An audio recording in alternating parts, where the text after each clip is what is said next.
Oh no. We can't keep doing this. If a man said this to me to my face, give him a throat punch. I would punch him in his jugular. Do you understand? Hi guys, it's me. If you're new here, welcome to my channel. My name is Liv and I make bookish videos, vlogs. Mostly I try and make you giggle. I'm not gonna lie to you, for some reason today I am like so anxiety ridden and stress ridden, and I just really feel like the only way to combat extreme levels of tension in my body is to make a nice alcoholic beverage. And I'm not saying that you should resort to alcoholism when you feel stressed out, but I'm also not saying that it doesn't help. So I'm gonna go make a little cocktail. Unless you've been living under an actual rock for the last few years, I'm sure that you've heard of Colleen Hoover and her skyrocket into fame in the book community after self-publishing a work called Slammed. Since then, she has written multiple books, all grossing like millions and millions of fans on Book Talk, Bookstagram, and now her fame is coming to another high with the release of the movie adaptation of her book, It Ends With Us, featuring Blake Lively. But today, I wanted to make you and myself giggle by looking at a Twitter thread that I found of the most unhinged Colleen Hoover book quotes in all of her books. But I also want to be very clear in that this is in no way meant to be a hate video. This is all for fun. If you enjoy that, then I am sincerely happy for you. I just want to make you laugh. So please, please, please, please do not take this personally.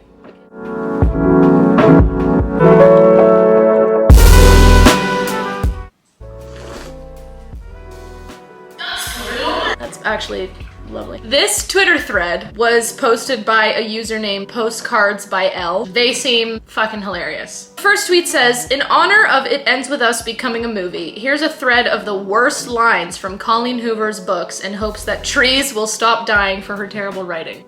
Again, those aren't my words. Don't shoot the messenger. Okay, don't shoot the messenger. From the book November 9th by Miss Colleen Hoover. What's your favorite food? Pad Thai, he says. Yours? Sushi. They're almost the same thing. Not even close, he says. They're both Asian food. If there's one thing about Colleen Hoover books, from like the 20% of Verity that I read, it feels almost like she literally is just writing her stream of consciousness. This woman has sold more copies of one of her books than the Holy Bible, than the good book. The next one is from the iconic It Ends With Us. This one reads, Ellen, I am confident that the next sentence I am about to write has never been written or spoken aloud before. When he was wiping that cow shit on me, it was quite possibly the most turned on I've ever been. And you know what? They're probably right. I don't think ever once anyone has ever written a sentence or spoken aloud when he was wiping that cow shit on me. I've never been more turned on. Now I really hope that they include in the movie this shit play, this fecal play. Colleen Hoover X fecal play. It Ends With Us. Blake Lively covered in cow shit. I would go see that movie. Okay, the next one. Now this one is from Ugly Love, okay? And this one, you've probably seen this one before. This one is possibly my favorite one. It reads, thank you for this baby, she says from the back seat. He's beautiful. I laugh. You're responsible for the beautiful part, Rachel. The only thing he got from me was his balls. She laughs. She laughs hard. Oh my god, I know, she says. They're so big. We both laugh at our son's big balls. Don't tell me I wasn't in focus and my drink was in focus that whole time. To be honest, I don't even really know where to start with that one. That feels wrong. It feels like saying that aloud might get this video demonetized, but I trudge on for you, my loyal subscribers. I trudge on. Hey, I'm no Hemingway, but I don't think people really want to hear about infant child's big balls. I could be totally wrong about that. But if I am and you do want to hear about baby's big balls, well then you're probably on a list and the FBI is tracking you down.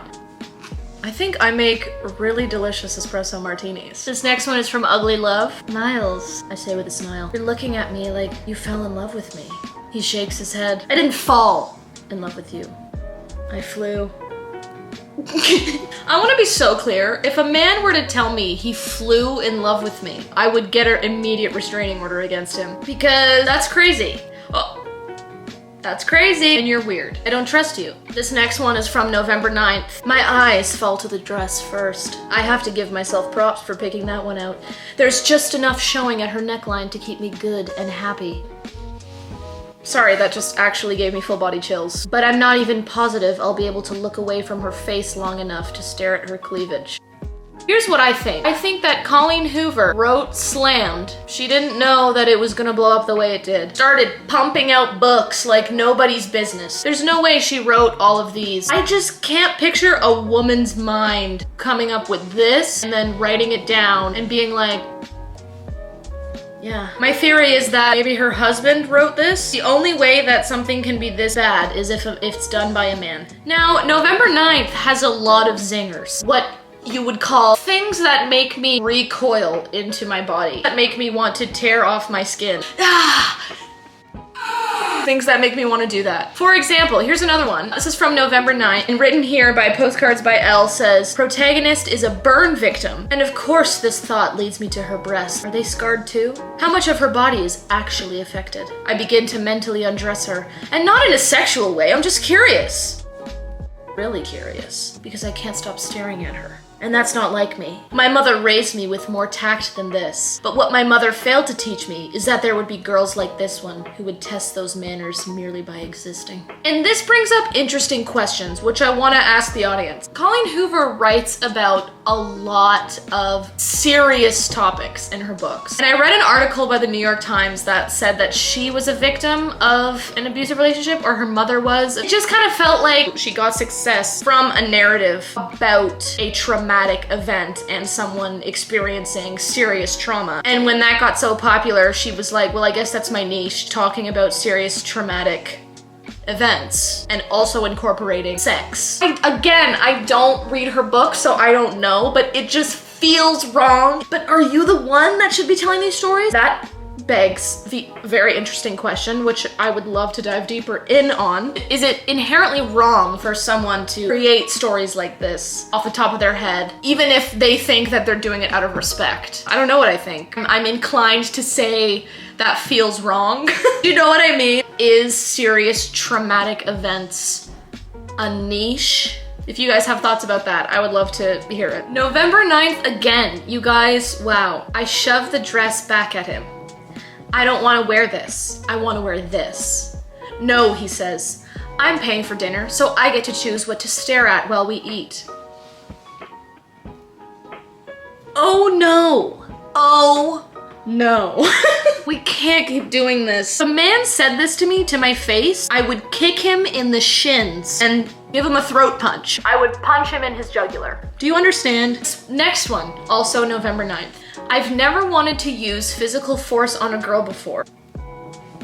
Hey, if the sentence starts with that, if the sentence begins by, I've never wanted to use physical force on a girl before, but...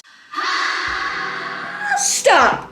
Oh, gotcha. Stop talking. But I want to push her to the ground and hold her there until the cab drives away. I don't know who this person is speaking. I'm assuming it's a man because, well, this one is good. This one is from Ugly Love. I don't really know why this is like written like a haiku. Oh, and also Elle clarifies that he is talking about his stepsister. I take a shower in her bathroom. I like this shower. I like it more than I liked it back when it was just my shower. I like seeing her things in here. I like looking at her razor and imagining what she looks like when she uses it. I like looking at her shampoo bottles and thinking about her with her head tilted back beneath the stream of water as she rinses it out of her hair. This erects a feeling in me. Erect is the wrong word. This induces a feeling in me akin to being in a haunted house. I'm scared. Guys, this one's really bad. This is from November 9th again. This was supposed to be haha funny goofy. Stop, I tell him. My voice louder than it's been all night thanks to the distance from the music. His hand is right back where it was before. Raising the edge of my panties. Hate the feeling of that word in my mouth, by the way. Forcing my eyes shut like it would even make a difference in here. I'm trying, he whispers. Threading the hand that isn't up my skirt through the strands of my hair, he grips the nape of my neck. Ask me again. It's getting to the point where I don't even know if it is funny. That makes me feel very gross. This one is just a classic from Slammed, the one that skyrocketed Miss Colleen Marie Hoover into fame. Hot would be how most girls would describe him, but I'm not most girls. Hey, quick question. Die. Oops, I meant to ask you. Die? Oh my god, before you go, one more thing. Drop dead? I fucking can't anymore. I don't know what I'm doing. Without merit. This one's from Without Merit. I don't know the context here, which makes this even better. Okay, ready? We're gonna do try not to laugh challenge. I'll know if you laugh. Don't fucking laugh. It's probably the whole gay thing you're experimenting with. It's making you sentimental. He glances back at me and narrows his eyes. You can't make gay jokes, Merritt. You aren't gay. Does being gay make you the gay authority on who can or can't tell gay jokes? I'm not gay either, he says. Could have fooled me, I laugh. If you don't think you're gay, you're sexually confused. Take a drink every time they say gay.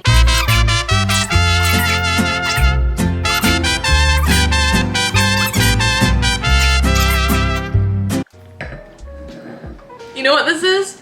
This is giving like, hi gay, happy Pride Month. And the last one that I will be doing today is from her debut novel, Slammed. I know that this is a book about slam poetry. Did that need to exist? I guess so.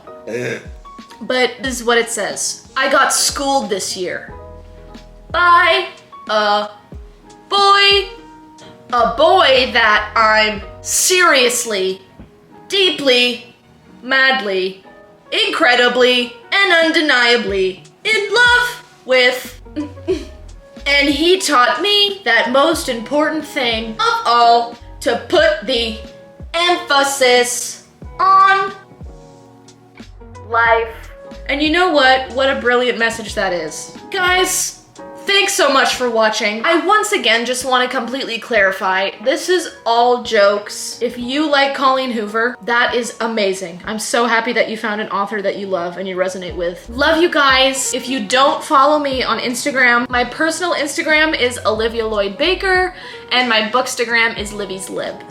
Go and check me out on there. I also have a TikTok called Baked Olive. If you like my stuff, then those are more places to find me. So thank you guys so much for watching. I hope you have a fabulous week. I can't wait to talk to you next week. And before you go, actually, I have very exciting news that I would like to share with all of you guys. I think in 9 days, I'm moving back to Toronto. I kind of want to do a little moving series, little moving vlog. Love you guys so much. Have a fabulous day. I hope this brought some joy and laughter to your day. I love you guys. See you later. Bye.